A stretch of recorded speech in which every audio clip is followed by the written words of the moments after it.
ఇక్కడ వస్తే నీ బాధ పెడతా చప్పులు చేస్తా ఉంటావు. దీనికి ఇంపార్టెన్స్ ఉంటే అప్పుడు నీకు శ్రద్ధ ఉంటుంది. అదే పూజ జరుగుతుంది ఇక్కడ ఇట్లా ఉంటుంది.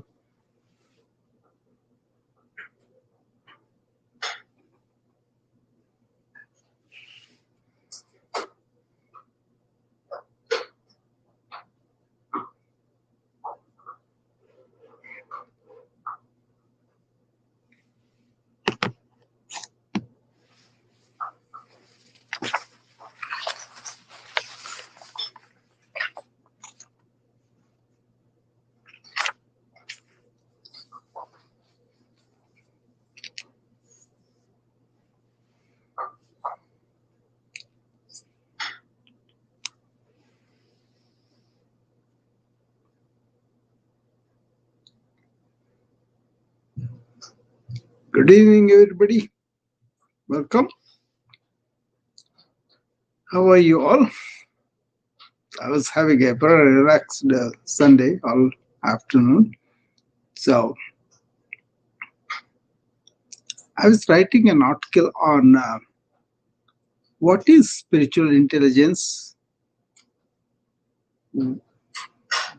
what is that beyond thought, that intelligence, and what is perception and versus thought. Okay. See, most people think these days, they believe they are thinking for themselves. Are they really? But in countless conversations among the hospitals, corporate boardrooms, or hospital hallways, what I see is something profoundly different.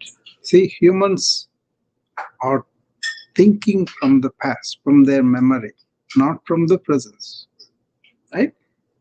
So acting from conditioning, not clarity. See, they have their own preconceived notions, right? And then they react from the memory, from their experience, not perception of what is in front of you. This is not intelligence. It's like a data trying to tell you and modify something. Okay? It's merely rearrangement of thought, not something new. Okay? And I happen to hear G.T. Krishnamurti say something very profound. He said in 1980s, I heard that. He made a revolutionary distinction that feels even more urgent today. What's going on in our society. He said, perception is seeing what is. Perception. Thought is the response of memory. Perception is what seeing what it is. So Ramana Maharshi went much deeper. So he pointed out pure awareness, which in Sanskrit they call turiya. It's not like a fourth state. Okay, there are three states, Trayavastha they call it. Every human being goes through these avasthas, states, during one full 24 hours. The first awake, spend time in wakefulness. Wakefulness is the first one. Second one is dreamy state before sleep. And they go into the deep sleep. And again, come back to the wakefulness. So these three states are identified as human, awakeness, dreamy state, and that's all common sense. But through all these states, there is this pure awareness, which they call turiya state, that actually underlying waking, dreaming, and deep sleep. Okay, so but that's one thing important that he made was he reminded us that the effortless peace of deep sleep or happiness that we do feel is available even while awake, when one sees without interference of thought. So thought is like old and perception is new because you're dealing with what is in front of you. See, thought is always a product of memory, conditioning, cultural imprint, right? And also it has several other aspects of it. It may like we are educated, we are told to think like this, think like this person or that system, or our own experiences teach us how to think, or it can be based on your fear, your desire, or your bias, your own um, prejudices or conceptions, everything that is there. So thought is useful in its place: surgery, engineering, designing, diagnosing. But thought cannot see. It can compare, interpret, analyze, and conclude, right? But it cannot perceive reality as it is. But perception is completely different because it is immediate, it is silent, it is intuitive, unconditioned, fresh, and dharmic. That's what is right. And also rooted in awareness, not intellect. So, where thought is noisy, we all know that, perception is quiet. Where thought is old, from the memory, from the data, but perception is always in the present, it is timeless. Where thought divides, perception unifies. Because we are all in the same moment together, right? And then we step out of it, we go to the not in the present anymore. And where thought reacts, perception responds. So I always talk about don't react with your emotional limbic system right away. Or if you do it, just step away from it, take a deep breath and observe that. And that observer, that witness is the really perception. So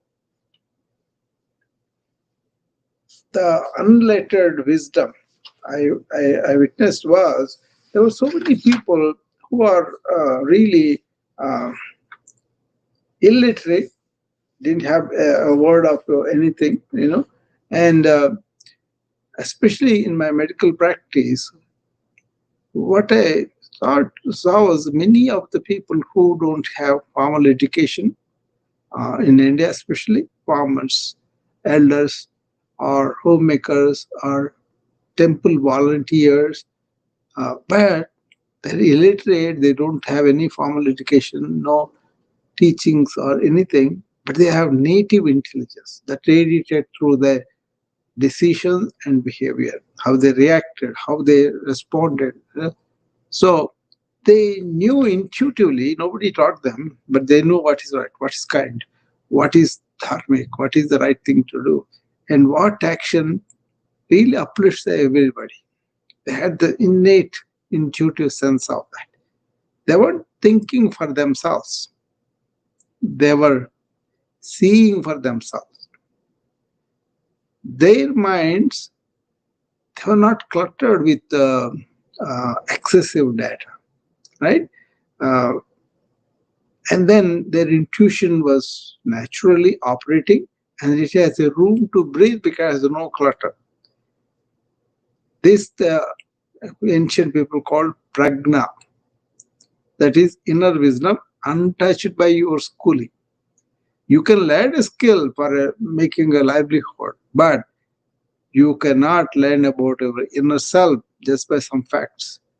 But you have to go there and touch it with your own innate spiritual intelligence, right? That I call SQ, that you other people are calling like a perceptive attitude and all. So what is happening is I have hunch like this modern education is really robbing us to be intuitive in many ways. So I would say modern education robbing our intuition. See, we have built systems that reward analysis over awareness, all the psychological analysis over awareness of what you are inside, memory over your insight. You remember the data, you have the memory of that, but you don't have the insight derived from that intuitively. And then you compete, you want to be better than somebody, you imagine you are better than somebody or inferior than somebody rather than connecting with them, right? and we do everything value to the speed, but going from one to other, but not going deeply into each matter. And we worship intellect over intelligence. So a lot of intellects cannot really hear what I'm saying because they are mired in their own mechanical intellectual analysis, which is the paralysis. Okay, so in essence, as a modern people, we are all drowning in knowledge, facts that are coming from the data, but not perceiving our reality inside. I'm talking about inward. I'm not talking about science and technology that can do things for outside, but with which spirit are you doing? Okay, that kind of thing. Okay, if you can do that, that will be much better. Okay, what happened to us with all this excessive knowledge, excessive chatter? We're starved of clarity. So we are trained to think compulsively, right? But lately taught to perceive. Probably a lot of people didn't even hear about this phenomenon of perception of as it is in the presence. So the chronic use, we are using the thought for a long time, right?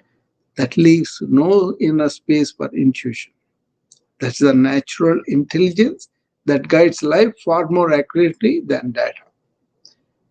So you are amazed. A situation comes, a business situation or a family situation, it comes the innate wisdom of the elder who was there, who absorbed all that from the life's experience.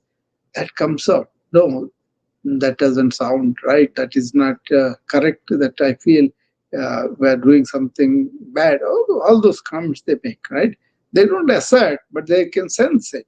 That this, if suppose you are trying to hurt so many people by your actions, you may make a lot of profit, but they feel innately this is not right. Let's look at it again. Okay, so I call that perception attitude is our spiritual intelligence. So this perception is the doorway toward spiritual intelligence, the innate capacity to act from presence rather than from memory. Acting in the present moment, from the presence, not from reaching out for the data. So it is the whisper of the same awareness that shines in waking, dreaming, and deep sleep. We are aware of what we are awake.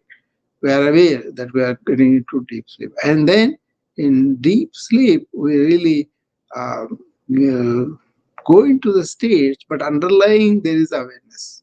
That is the difficulty between the ancients who worked on the consciousness and saying that is already there versus modern people who think consciousness is in the mind, in the brain.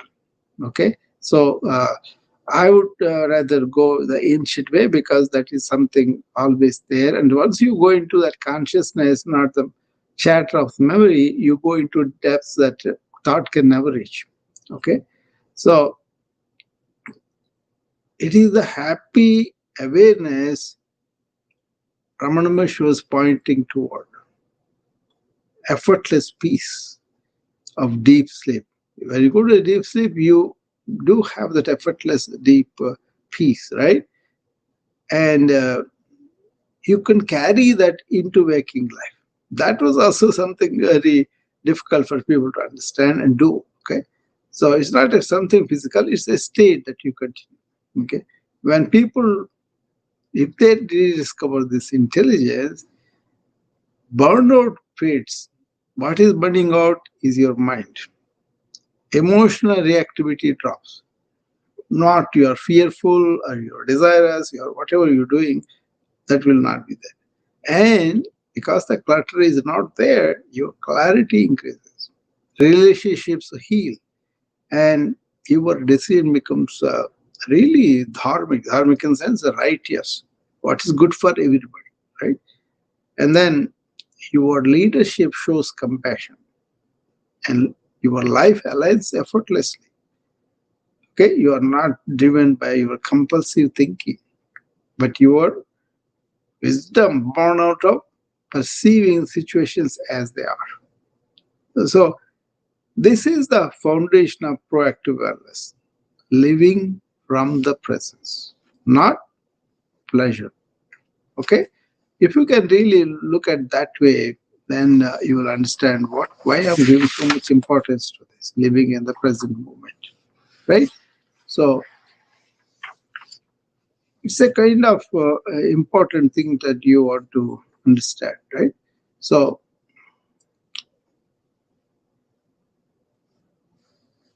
like I told you, the people that I met that are old, that are really illiterate, and also don't have this expert knowledge and all that, they acted more sanely than the other people. So, I would say the future belongs to those who can perceive. So, this is the age of AI driven information overload, constant digital stimulation. That's there too. And also, our attention spans are collapsing. And also, our mental illness is rising. This is the era we are living in. In this era, there's a significant role of not thought overload, but being in the present and using our intuition to reduce the situation. Your life experience may come. Intuitively, you feel this is not right, this is right. But not just from the data. So, this is going to be competitive advantage. It will be more people who are really perceiving rather than mere knowledge or more knowledge. So it's a question of ability to see clearly in the present moment. Leaders, physicians, entrepreneurs, and youth who can perceive, not just think, will be the ones who act with wisdom, stability, and humanity. Because you have a lot of data, lot of stuff come at you, but then you are not going to be coming from the data that is so comprehensive as a LLM. You can only store so much data. And the more data you store, the more you're going to be burned out this data. So I am giving a simple invitation right now. Pause for a moment. Before your next thought arrives, right? You have one thought after another thought, Notice that quiet presence already here. You are coming from that presence, right? That is perception. That is awareness. That is your true intelligence. That's where you have clarity. Your clarity lives there. And that is where the future of wellness, leadership, and humanity must return. So that's the point I was making. Hopefully, that makes sense to you guys. And uh, I mean, the phenomena is simply explained, but for people to be in that light, be in that inner chamber, that's up to each person. You don't have to judge anybody because they are not there, but you can understand why intuition is taking a back seat and why your intellect is dominating you, why you think you can think your way through. Okay? So, anybody has any comments or any questions? Do you think like this? Do you allow yourself to perceive things without a lot of data? Do you see situations with your own inner intuitive intelligence? That's what we're talking about. Okay. So I see the far end of being overloaded with thinking, being really mechanical with a lot of your data and especially your inner states. I'm not talking about mechanical things like you repair a car or you do some technical things. Suppose my internet is not working, so I can study from a book and why it is not working, and then we can understand the structure and where it is gone lost, and then I can use the thought to rectify it. But you're fearful, you're jealous, you are angry, you are rage, all those inner states that we go through. Do we have to go through all that, or can you enjoy uh, the silence, the quietness from those, or not having those kind of angers? Suppose you have. Do you have to go through the anger and nourish it, or can you just observe it and let it go down? This the modern psychological movement doesn't do. It may claim that, but it actually gives them more labels to deal with, more data to work on, more impressions, or whatever things that they say. You are like this, you are persona like this, you can develop this personality, all that. Is there a personality, or is there a bunch of thoughts you think that is your personality? You have created images, you have created some roles, you have created some kind of foregone conclusions about you. This is why, this is why, right? But life is, as a human being, can be extremely blissful, happy, ecstatic. This is the states of consciousness people go through once they know how to calm their mind from the superficial chatter or deep psychological turmoil people go through, because events happen in life, right? Uh, they don't realize how much attachment they are developing to their business, to their money, to their people, to everything. And when life eventually changes and there's threatening, you cannot ask like most of the Americans I work with, they kind of want to be successful all the time, win all the time, and be happy all the time, and be young all the time. That's not true. That's not nature. Things change. It is the ability to be able to handle the changes in a way that you don't get disturbed by the change. Rather, you take it in and you work on the change and then come out of it really not affected that much. Can you claim that? Are you like that? Or do you go through so much of turmoil and then you may recover from it after putting through all that, right? But you are not really handling these things. See how many people do not show interest in these kind of topics, because they are done with their own conclusions, and then they think that's my personality, this is the way I'm going to understand the life, and I will come to the life with those, and when life is constant changing, right, then I cannot handle that. That is the tragedy of modern people. They may accumulate so many things outside, but they do not touch this peaceful, ecstatic, blissful state that all human beings are capable of feeling it and experiencing it. And it doesn't come with you thinking too much. It comes from your intuitive awareness and using the information to get the insights and apply them.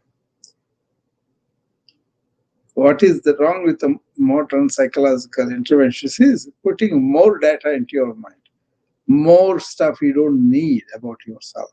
Okay, DSM-3 classification that's supposed to be for the diagnostic organization and helping, but not to make you feel like, oh, I'm a depressed individual. Depression is a state is happening with you, but you as a person, you are not depressed. Your mind may lead you to that. Fundamental change. I will tell you a story about a woman. She was depressed for a long period of time, right? And then she was taking therapy from a psychiatrist, and she was having discussion with him. And then suddenly she came one day and said, Doctor, I feel so much better now. I don't think I need to see you anymore. And he was naturally curious. Oh, what happened? Why are you saying that? She said, I was at this talk. The sage is talking about limitation of thought and then really understanding. So I don't know what happened, but suddenly my thinking mechanism stopped. Still, not that I went to coma or anything. I just relieved all that constant thinking, everything dropped. By the way, this is the same thing happened to Eckhart Tolle when he was depressed. Suddenly one night he was, I want to kill myself. He was having that for several years up to the time. Then that night he was able to stand back from the thinking mechanism and said, "Who is this that want to kill the other one? Are there two Eckhart Tolle's in me, or only my thinking telling me that I should be killing myself?" And then the moment he stepped outside of it, observed the thought, everything dropped. Okay? It doesn't have the continuity that he always gave before. He was thinking around it, making more thinking aggravate more thinking. That is what is happening with the intellects. They cannot really see intellect is their tool.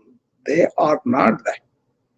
But they identify with the knowledge they have, with the biases they have, with um, all the concepts they have.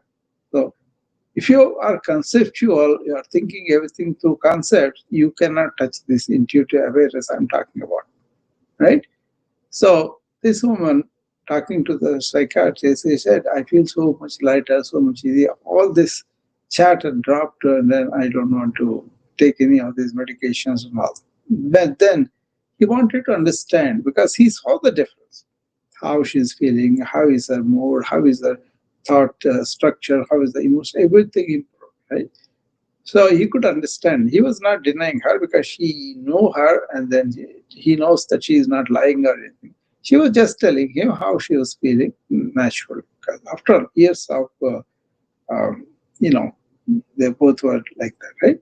So once you have seen that, then he wanted to go further into that. So he gets that appointment with this teacher or um, the seer or sage, whatever you call it, the wise man who talked about this and listening to him, not individually one on one. She was listening, and one of the 5,000 people listening to him, right? And then something happened and she dropped, right? So immediately he went there and he met the teacher, sage, and then asked him, I'm a psychiatrist, but I have been seeing it. Many people continue with their illness in a less degree or more degree as the time grows. Nobody really got out of this completely. And a slightest factor in life brings them back to the depression, brings them back to the anxiety, whatever mental illness they have. That is aggravated by the life events because they don't have this resilience to deal with them. Because they are in the mechanical thought. They are always in that, and that's not effective. So he said, what happened? Do you think? Then he kind of tells him, see, if a person realizes certain things in society, certain conditioning factors in society is making them ill mentally, and once they see they are doing that automatically, and they can observe that, perceive that, and be aware of that, and that awareness makes this phenomenon not to go forward. Because you are not in the thought, you are out of the thought in awareness. You are aware of the thoughts. That means you are different from the thoughts. You are the witness. You are the witness consciousness, we can call it. And then once you are aware that I'm doing this to myself, unnecessarily because not able to understand where to use thought, where not to use thought. Okay. Then you will feel that lightness of being because your mechanical thought making mechanism dropped. So that happened to that lady, and then she did not go back to the same thingy because she was able to observe it. Should it come back, right? And then not allow it to grow into a master problem. All the journals, all the entertainment, all the cultural things actually they aggravate that. You all think you're thinking people, right? But thought is one of the aspects of you. Thereby, how much really you have paid attention to the intuitive capacity. It's up to you to know. It's not up to anybody to judge on that. For you to know.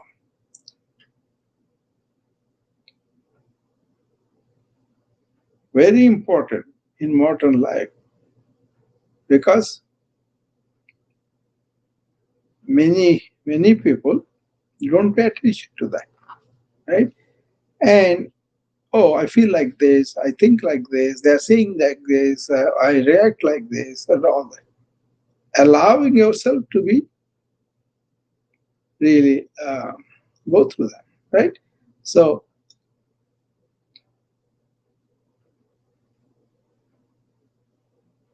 think about it, how silent we are during the day.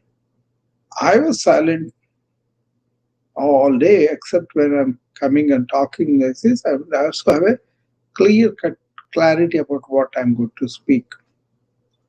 Not that everybody has to follow that. No. My job is to convey what I perceive. And hopefully, people can get rid of the burden of constant chatter, the heaviness that is created by their own accumulations, and be free in this moment and perceive anything that comes to your way. That's a service I wanted to provide just by naming spiritual intelligence, just by naming this intuitive awareness that we all have. Just because you are not cultivating doesn't mean you are less of a human being. You are a human being, but you have potential to suffer the mechanical nature of thought in psychological states, in our inner being, which is can be Paramananda Prapti, Achyadika Dukkha Nivritti. You can transcend tremendous suffering by understanding, by having insight into that, and you can realize that states of ecstasy, feeling. You remember those people who are going into the state where it's completely silent in their mind, they laugh and they really feel like, oh, this is so beautiful, right? Some of the people are really doing the after effect of it. Like a Joe Disposer, what they do is they record those kind of states of bliss and happiness and all that by showing the people what kind of waves you have on the EEG and tell you, see, at this spot you're going to have. We can show them objectively. It doesn't mean that they are staying there on their own for a while. They are doing meditation. During the meditation, they are connected to the EEG machine. The EEG machine shows at a particular level of elevated consciousness, and whereby thought is completely silent. They record this. Okay? And then showing them is impressive because people want to not to experience and feel happy about it, but they want to have objective evidence, like your inner states are objects. Okay, the reflection of the gamma wave from the state of consciousness is reflection only. It's not the real truth. What you are looking at the graph is a reflection, but what you are experiencing is yours. Right? Focus on that, and also basically learn to use thought properly, learn to keep mind quiet as much as possible. And that way, when you really want to use the thought and data, that's much more effective because you have rejuvenated it, you have regenerated it, or you have given so much energy into it because by not wasting a lot of energy in your thoughts. So this is for people who are really want to have this kind of efficiency of the brain and lack of suffering because we are clear and really enjoying their life. It's as simple as that. Okay. So don't go and think about this, but have the insight into this and then see that is applying in your life or not. Thinking about this continuously is not the idea. But what the continuous mechanical thinking can do to your brain is the message. Okay? I'm talking to myself and no reactions from anybody. So I will stop that. And if anybody wants to come and ask me something you don't understand, or you don't have clarity about it, or you think otherwise, and you feel otherwise, you have complete intelligence about this, you can come and enlighten us. So it's an important topic, very relevant to our modern information age. It's very relevant because we have almost most of the people are neurotic these days, right? And then so many people appear telling you, oh, you should do this, you should do that. But the thing is, are they doing what they are telling? Are they experiencing this quietness, this bliss, this beautiful, you know, spiritual intelligence is operating in their lives? So something really goes out of life. Now, you can watch your reactions because the reactions are happening to you, and then they won't be that intense once you are aware of them. Simple thing. One girl, she used to come to my morning yoga class, and she told me, um, I get angry very easily. And that continues all day sometimes. Sometimes in the morning, somebody says something, you get angry, and then you continue all day. That's what she's told me. Then I told her, you are having anger means who is that is having anger? So you are separate from the phenomena of anger which is happening to you. Observe it. Be that separate entity which is really you. You are observing what is happening to your mind and what's happening to the anger. And she began to be like that, away from the anger, observing it, and then she did not have more anger. The anger subsided. And also she began to not to have that much anger like she used to have. The rage reactions that also we kind of help people to, they come for the anger management. But I teach them it's not just anger, it is jealousy, it's appreciation, whatever, right? All the, because of the thought phenomena. And if you allow them to be there as separate as they are already, then you can observe them, that will go. That is a direct evidence for you. You don't have to listen to me or anybody, don't have to have data about it, just your lived experience. You have anger tomorrow for some reason. Don't yield to it or don't express it. Just observe it as the third person life and see the difference. I can't be more practical than that. Anything like that. You can have a lot of data, a lot of studies, a lot of people telling about that, this, and all that, right? But do you really see that you are separate from the anger, and then you can, the moment you say I'm angry, that is the anger is happening to you and you are separate from the anger. It's the same thing everything. So the consequences of all this being perception in the present moment and not really allowing the thought to go all over is the freedom that I feel, the lightness I feel, the serenity I feel, the stillness of thought I feel, the real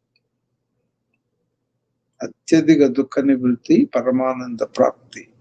Parama Ananda means extreme bliss is possible for human beings. Okay, it may dawn on you after you have been in this kind of understanding and getting insights into it. That may happen after several years for some people. That's there too. But a lot of people may not even have that because they are never out of their own prison of made from their own thoughts, their own conclusion, their own concepts. That is the problem with these so-called intellectuals. Actually, intellectuals create another image for themselves. Oh, we are so intellectual. We have so much of facts, so that's why we are so great.